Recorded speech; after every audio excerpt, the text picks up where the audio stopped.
Hello, collective. Welcome po ulit dito sa bagong reading nyo. Okay, hindi lahat makaka-relate dito ha. Collective reading lamang ito. Okay.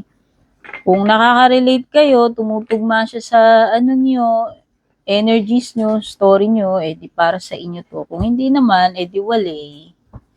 Not for you. Okay?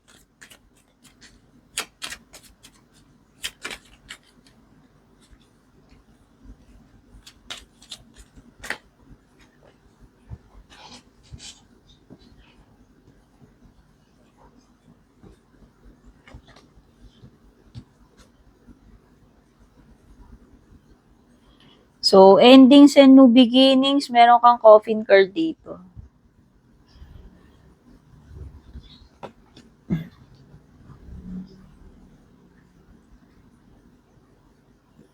Okay, so parang nag-end naman na ito, no? Parang feeling ko lang ito ay situation or relationship na nag-end na.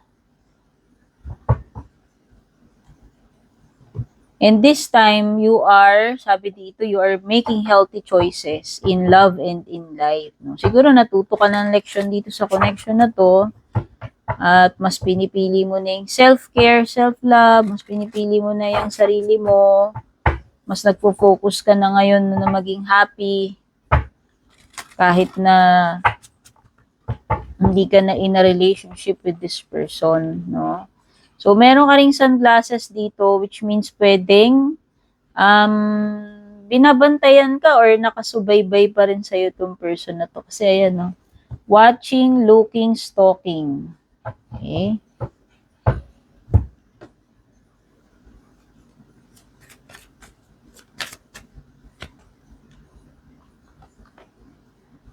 And ang nakikita ko rito is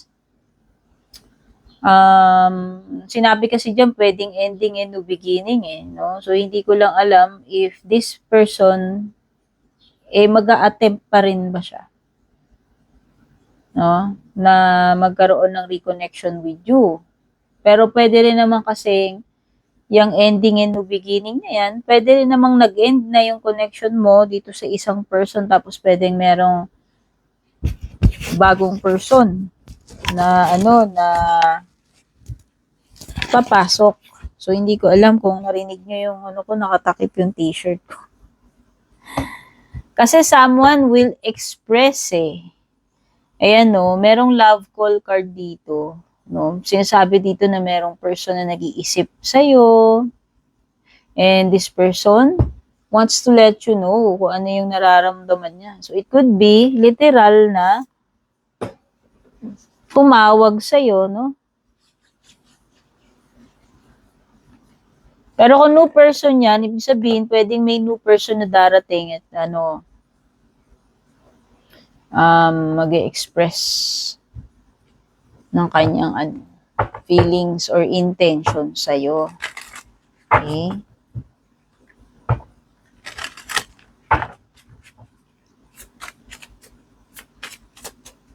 So guys, tingnan nyo na lang ito nandito sa board ko dito, message board. Gusto nyo ng private reading, etc.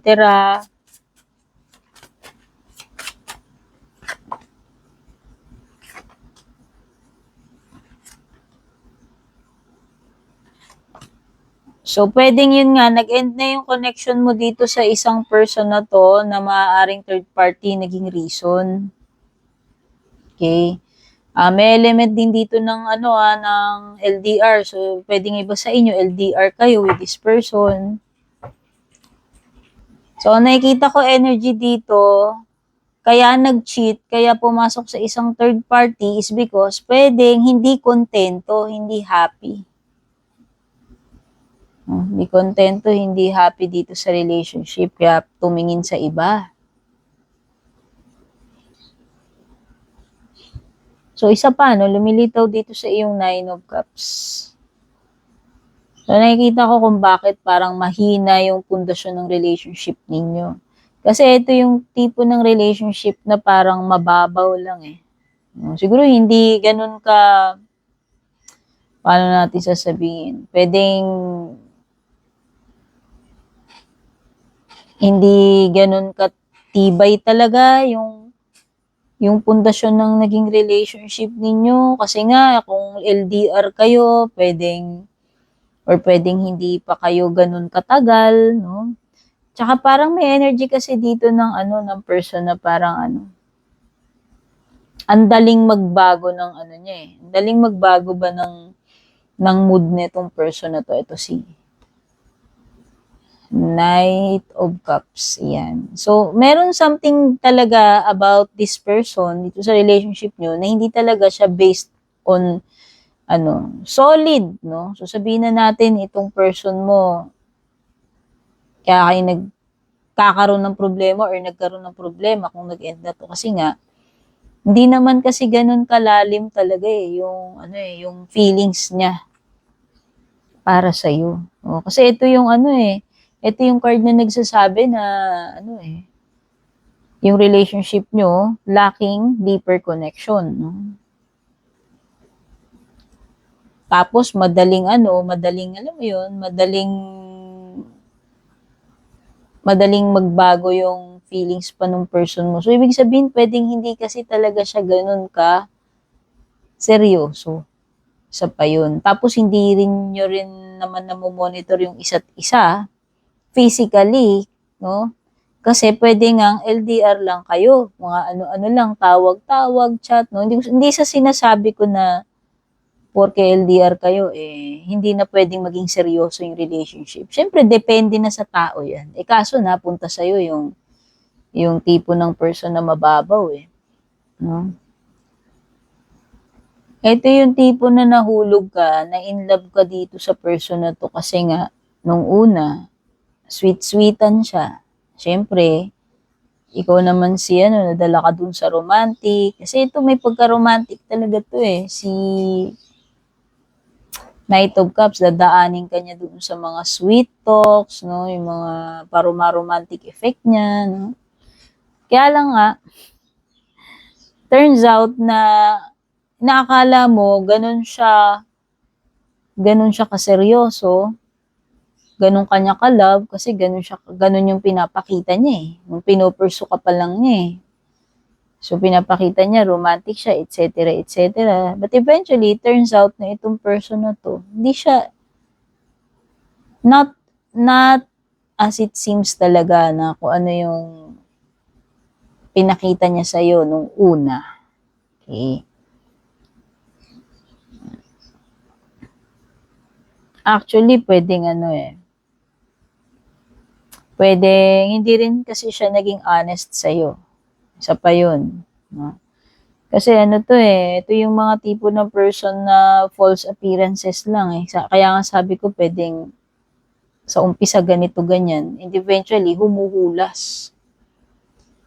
But ang nakikita ko sa'yo, parang itong person na to, kasi nga nakita na ako ng ending dyan Siguro binrake mo na yan or ewan ko kung kinat off mo na, binrake mo na. Kasi nga nakikita ko na yung healthy choices card na mas nagfo-focus ka na lang sa sarili mo, self-love, self-care. Kaya lang nga nakikita ko nga, di ba sabi ko sa'yo, pwedeng itong person na to is still stalking at you. No? Parang binabantayan ka niya, nakatingin pa rin siya sa'yo. So, nakikita ko kasi dito, sa Four of Cups, parang, parang biglang mag-iiba na naman yung ihip ng hangin. No? At ang nakikita ko rito, parang pagkakaroon siya ng, ewan ko kung magkakaroon ng realization nito or parang manunumbalik na naman yung interest niya sa'yo. Kasi ito parang magkakaroon siya ng understanding. Siguro nung una, magulo talaga siya. Sabi ko nga sa'yo, parang hindi siya solid, hindi siya 100%. So, nangyari, nag-flirt siya sa iba. Tapos, eto na naman, yung parang, bumabalik na naman yung mood niya sa'yo. No? So, talaga, parang kung ako tatanungin itong person na to, hindi ka makapag-rely Wishy-washy energy to eh.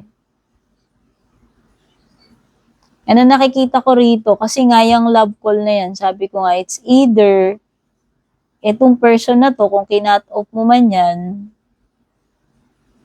no, na nafe-feel ko na pwedeng merong magpaparamdam sa'yo, magme-message na tawag. Okay? Kasi nga, itong person daw na ito is still thinking of you. Kung yung same person yan. Pero, nakakita rin kasi ako ng isa pang energy ng bagong person na pwedeng darating sa'yo.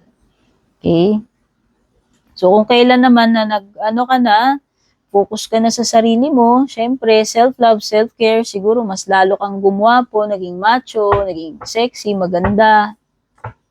Alam mo yun, naging ka na uli eh. Parang na-reclaim mo yung power mo eh. So, siguro doon siya nagkakaroon ng realization. Doon ka na niya more na-appreciate dito sa Four of Cups mo. Kasi, pwedeng nung una, dahil masyado kang, sa kanya, alam mo yun, masyado kang in love sa kanya, pwedeng hindi ka nakapag-focus masyado sa sarili mo or pwedeng yung self-confidence mo hindi ganoon kataas. Pero nung nasaktan ka, no, nung nag-third party siya, ganyan-ganyan and all, na-realize mo sa sarili mo, kinat-off mo na siya, binrake mo na siya, doon ka na nagkaroon ng glow up. No? Kasi nga, mas nag-focus ka sa sarili mo eh. O diba, yun nga yung sinasabi nila eh. Kapag ka, hindi ka dapat maghabol. Hindi ka dapat maghabol. Kapag ka, mas maganda mag-focus ka sa sarili mo. Bakit? Kasi ma-attract mo talaga kung sino talaga yung person na tama para sa'yo. Kaya yung mga ganyan, kapag hindi ka na-appreciate, noong una hindi ka niya na-appreciate, unhappy kuno-kuno, sabi pa rito, kaya tumingin sa iba, nag-flirt sa iba, tapos ngayon babalik-balik siya. O kasi nakita niya na, wow, ito pala yung sinaing ko, sinayang ko. Kaya ngayon parang nagkakaroon nga ng change ng dito, nagkakaroon siya ng understanding, realization. No? So, bumabalik, in short, bumabalik yung interest sa'yo nitong person na to. Ang tanong, ayan no, nagkaroon siya ng power moment eh. So, teka lang, takpan ko lang yung labas yung wet pack. So, ayan. Nagkaroon siya ng tower moment. No?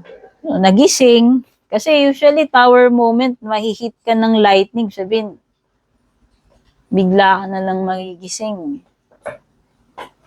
Diba? So, nagkaroon siya ng wake up call. Kung kailan na alam mo yun, wala na kayo, binrake mo na siya, tapos heto ka, successful, maganda, gwapo, at merong bagong, alam mo yun, may mga nagkakagusto na sa iyong bago, no? Ibig sabihin, mas lalo kang tumingkad sa paningin niya. Ibig sabihin, kung dati parang hindi siya ganun ka-impressed sa'yo, ngayon, mas lalong parang, siya, na-e-elibs. O, kumbaga, na-e-elibs sa'yo. By the way, kung gusto niyo ng private reading, ayan, tingnan niyo na lang dito sa aking board. Nandiyan na rin. Ingat kayo sa mga fake na sinasabi ko na dyan na hindi ko kayo i-message, hindi ako mag-friend request. At kung bago kayo, syempre, ayan, nakasulat na rin dyan, pa-like, subscribe, or follow.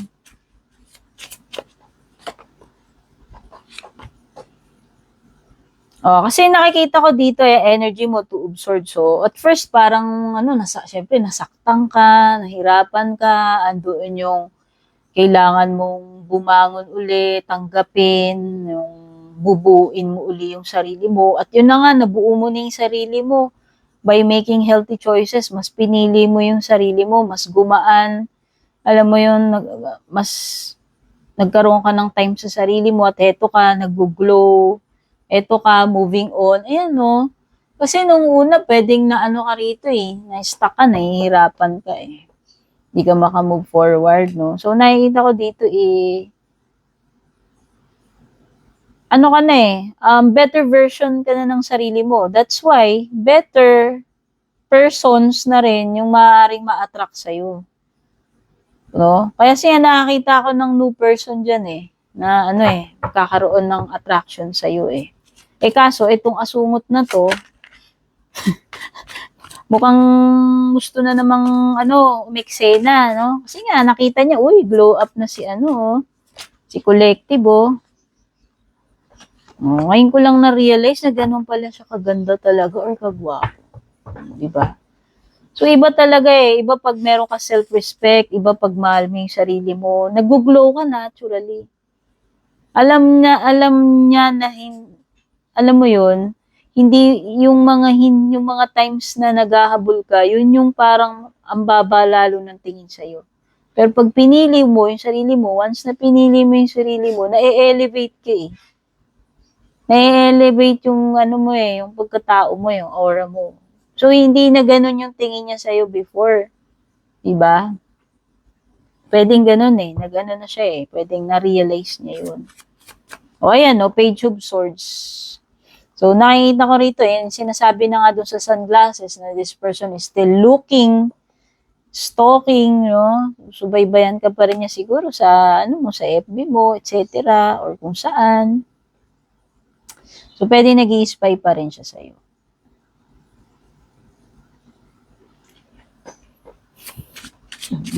Gusto makipag-communicate niyan. So, expect na makikipag-communicate sa iyan. Kasi dalawang cards na yung nagsasabi dyan na merong communication or message na paparating sa iyo.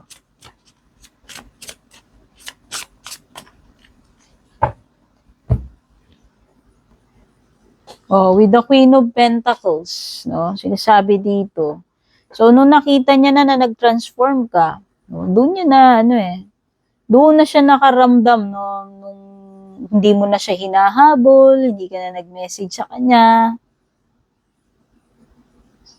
nagkaroon ka ng sarili mong, alam mo yun, parang nag-focus ka sa sarili mo. Doon niya na-feel yung insecurity, ayan. So, nitong tao na to, nagkaroon siya ng tinubuan na siya ng insecurity na nung una hindi. Nung mga time siguro na ka pa, na nakikita niya na susuyuin mo siya or nag-i-stay ka pa rin. No? Pero nung moment na nakita niya na nagka-glow up ka, nag-detach ka, hindi mo siya hinabol, nag-focus ka sa sarili mo, alam mo yun, doon siya naka-feel ng insecurity. No. Tsaka itong mga itong person mo may pagka-shallow talaga siya kasi kaya nga siya pumatol kaya nga siya nag-cheat or nag-flirt sa iba. No? Kasi nga nung una pa lang shallow na talaga siya. Shallow na yung niya, shallow na yung feelings niya. Hindi talaga ganoon ka-solid. Pero siguro ngayon, pwedeng nakita niya na kung ano talaga yung value mo. No, lalo na nung nagkaroon ka ng ng glow up. Pwede kasing may pagka to 'di ba nabanggit mo nga shallow. Pwede may pagka materialistic tong person mo. Pwedeng may pagka siya. Pwedeng alam mo 'yun, parang may pagka gold digger in a way. Kaya nga siguro baka nasilaw din siya dun sa iba. Kaya siguro niya pinagpalit, no? Kaya siguro siya, nag-flirt doon. O kasi nga, sinasabi dito, pwedeng materialistic, gold digger, or shallow itong person mo. Pero alam mo, ikaw, ito, si World Card, no? So, dito parang nagkaroon ka ng sense of achievement, fulfillment, no? Na nung una, iniisip mo, kaya nahirap kang makausad, makamove on ng mga time na broken-hearted ka pa dahil dito sa person na to. Pero ikaw na ito. Ngayon, si World Card, you are a completely new person, evolved, nag-level up ka na, you are continuously evolving as a person, growing. So, ang nakikita ko dito, hindi ka na, ang energy mo is hindi ka na para balikan pa itong person na to kahit sabihin mo na ngayon nare-realize niya na yung halaga mo, Kasi iba na eh, hindi ka na in alignment eh. Hindi na siya, alam mo yun, kumbaga nag-iba ka na ng energy, energy level or wavelength. Hindi na siya in-aligned sa'yo, itong person na to. Kaya nga, ang nakikita ko rito, itong nangyari sa'yo, lesson na natutunan mo dito sa person na to, dito ka nag-evolve lalo, dito ka nag-level up. No? Kumbaga, parang itong naging connection mo, oo, nasaktan ka dyan, na broken heart ka. Pero yan yung naging susi para, ano ba tawag nila dito, ma-unlock mo yung full potential mo and marating mo itong kumbaga upgrade na version mo ngayon, no? Kasi nga ang maa-attract mo is yung tamang person na, which is yun yung nadedetect ko na parang may new person na darating sa iyo. So para sa iyo it's over, para sa iyo yun na yung closure na yun. Whether nagkaroon man ba kayo talaga literal or actual na closure, hindi na eh. Para sa'yo, yun na yung closure. At nakapag-move on ka na, nakapag-evolve ka na. No? At ngayon, nabaliktad yung mundo. Nabaliktad yung mundo. Nag-iba ihip ng hangin. Siya naman ngayon. Siya naman ngayon yung parang nangihinayang, feeling sorry. Dahil nakita niya na nga yung ano mo, yung glow up mo, yung value mo. Ngayon lang niya na-realize. So, dito, sa iyong Nine of Wands reverse, nakikita ko talaga dito na nagseset ka na ng boundaries, no?